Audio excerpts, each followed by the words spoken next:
Today we have the 2022 Hyundai Ioniq 5.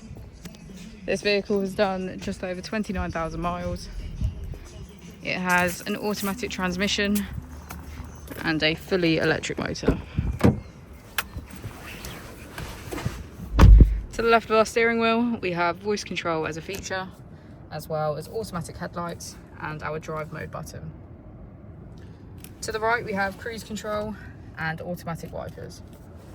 Moving on to our screen, we can access our button settings, media, navigation, and map.